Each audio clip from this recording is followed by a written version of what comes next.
তরুণদের কণ্ঠস্বর গুরুত্বপূর্ণ, কিন্তু নেতৃত্বের ভাষা, কাঠামো আর সিদ্ধান্ত গ্রহণ প্রক্রিয়া এসব জানাটাই তো বদল আনার প্রথম ধাপ।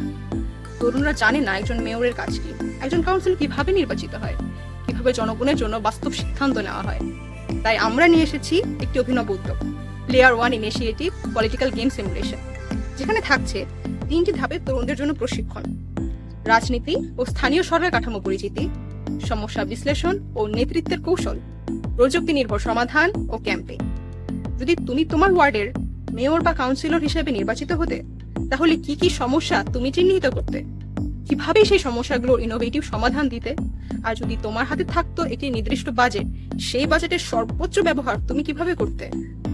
ঠিক এই বিষয়গুলো নিয়েই তরুণরা তৈরি করবে তাদের প্রস্তাবনা। 2026 সালে নির্বাচনে যিনি কাউন্সিলর হিসেবে নির্বাচিত হবেন, আমরা তার হাতেই এই প্রস্তাব তুলে দেব। এই ওয়ার্ডের তরুণদের খুঁজে পাওয়া সমস্যাগুলো আর সেই সমস্যার উদ্ভাবনী সমাধান সবকিছুই থাকবে সেখানে। এরপর তরুণরাই করবেন অ্যাডভোকেসি, দেখবেন কতদূর বাস্তবায়ন হলো, এবং সেই তরুণী হয়ে উঠবে আমাদের লোকাল অ্যাম্বাসেডর। কাজ করবে করোর সাথে, করো প্রোগ্রামের আওতায়, বাস্তব পরিবর্তনের সহযাত্রী হয়ে। এটাই player one initiative political game simulation, যেখানে তরুণরা শুধু জানবে না, তারা নেতৃত্ব দেবে।